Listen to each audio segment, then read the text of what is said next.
Okay, this is called Good Work, Amelia Bedelia.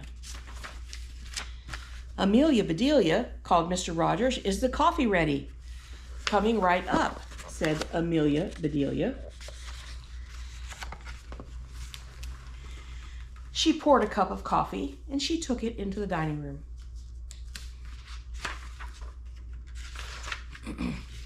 "There," said Amelia Bedelia. "Would you like something more?" "Yes," said Mr. Rogers. "Toast and an egg." "Fine," said Amelia Bedelia. She went into the kitchen. Very quickly, Amelia Bedelia was back. Mr. Rogers picked up the egg. He broke it over his toast. "Confound it, Amelia Bedelia, I didn't say a raw egg." There's the picture. "But you didn't say to cook it," said Amelia Bedelia. Mr. Rogers threw down his napkin. "Oh, go fly a kite," he said. Amelia Bedelia looked surprised. "Okay, if you say so." Soon she was out in a field. She had a kite. "Now that was nice of Mr. Rogers. I do love to fly kites, but I'd better go back. He might need me." Sure enough, Mrs. Rogers was calling, "Amelia, Amelia Bedelia." "Here I am," said Amelia Bedelia. "There's a lot to do," said Mrs. Rogers. "Do you know how to make bread?" "I make good cornbread," said Amelia Bedelia. "No, I want white bread," said Mrs. Rogers. "You are a good cook. Just do what the recipe says." "All right," said Amelia Bedelia. "Here's a list of the other things I want you to do. I'll be out until dinner time." "Don't worry," said Amelia Bedelia. "I'll get everything done." Mrs. Rogers left. "I'll start with the bread," said Amelia Bedelia. She read the recipe. "Do tell, I never knew bread did magic things." And Amelia Bedelia got everything she needed. She quickly mixed the dough. She set the pan on the table. "Now," she said, "you're supposed to rise. This I've got to see." And she sat down to watch, but nothing happened. "Maybe you don't like to be watched. I'll come back," she said. Let's see. Amelia Bedelia got her list. Clean out the ashes in the parlor fireplace. Fill the wood box.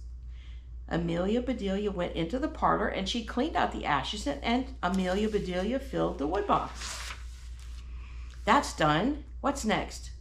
She read, "Pot the window box plants." Put the pots in the parlor. Amelia Bedelia went outside. She counted the plants. Then she went into the kitchen. "I need every pot for this." So she took them all and she potted those plants and she took them inside. "Now I'd better tend to that bread." She went into the kitchen, but the bread still sat on the table. "Now look here," she said, "you're supposed to rise, and then I'm supposed to punch you down. How can I punch if you don't rise?" Amelia Bedelia sat down to think. Maybe that pan is too heavy. I'd better help it rise. So she got some string and she worked for a bit, and that bread began to rise. "That should be high enough," said Amelia Bedelia. "I'll let you stay there for a while." She picked up her list. Make a sponge cake. Amelia Bedelia read that again. "I know a lot of cakes, but I never heard of that. But if she wants a sponge cake, I'll make her a sponge cake." So Amelia Bedelia put a little of this and some of that into a bowl, and she mixed and mixed. Now for that sponge. Amelia Bedelia got a sponge. She snipped it into small pieces.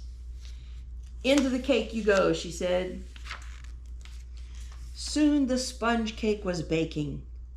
"I don't think Mr. Rogers will like this cake," said Amelia Bedelia.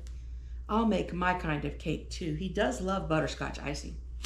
So Amelia Bedelia baked another cake. "There, now I'll surprise him." She put the butterscotch cake in the cupboard and the sponge cake on a shelf. And, let's see.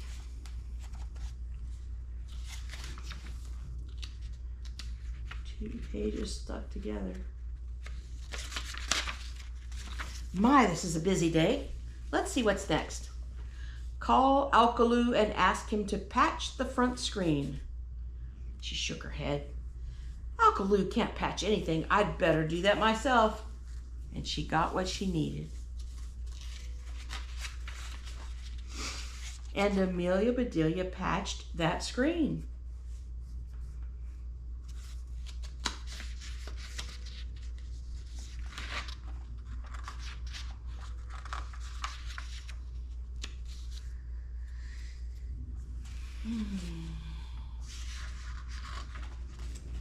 Amelia Bedelia looked at the time. Oh, I'd better get dinner started, she said. Let me see what she wants. She read the list. A chicken dinner will be fine. Amelia Bedelia shook her head. What will she think of next? Well, that won't take long. So she got everything ready and she set the table and then she sat down to rest. Soon, Mr. and Mrs. Rogers came home. Amelia Bedelia, yelled Mr. Rogers. Coming, called Amelia Bedelia. What is that awful cloth on the front door? Said Mrs. Rogers. Well, you said to patch the screen. You can't patch without a patch. They went into the parlor. Oh, my good pots, said Mrs. Rogers. And bad ones, too, said Amelia Bedelia. Mr. Rogers looked at the wood box. He shook his head, but he didn't say a word. And they went into the kitchen. The sponge cake is pretty, said Mrs. Rogers. At least that's done right. The bread plopped to the floor. Did I see what I thought I saw? Said Mr. Rogers. You did, said Mrs. Rogers. Now, said Amelia Bedelia, dinner is ready when you are. Well, you can cook, said Mrs. Rogers. Dinner should be good. I hope so, said Mr. Rogers. I'm hungry. Just serve the plates, said Mrs. Rogers. Mr. and Mrs. Rogers sat at the table, and Amelia Bedelia brought in the plates. They stared at the plates. But that's cracked corn. It's all kinds of awful things, said Mrs. Rogers. You said chicken dinner, said Amelia Bedelia. That's what chickens eat for dinner. Mrs. Rogers was too angry to speak. Take this mess away, said Mr. Rogers. Mrs. Rogers said, serve the cake and coffee. Amelia Bedelia did. Mr. Rogers took a big bite of cake and he sputtered and spit it out. What in tarnation is that? He said. Sponge, said Amelia Bedelia. Mrs. Rogers said to make a sponge cake. Suddenly, Mr. Rogers laughed. He roared. Mrs. Rogers looked at the lumpy cake, and then she laughed too. But I'm still hungry, said Mr. Rogers. I can fix that, said Amelia Bedelia. I have a surprise for you. Oh, no, said Mr. Rogers. I can't stand another one, said Mrs. Rogers. And Amelia Bedelia brought in milk and her butterscotch cake. Ah, said Mr. Rogers. Hurry, said Mrs. Rogers, give me some. And soon the whole cake was gone. How do you do it, Amelia Bedelia? Said Mr. Rogers. 1 minute we're hopping mad, and the next minute, you know we can't do without you, said Mrs. Rogers. Amelia Bedelia just smiled. I guess I just understand your ways. The end.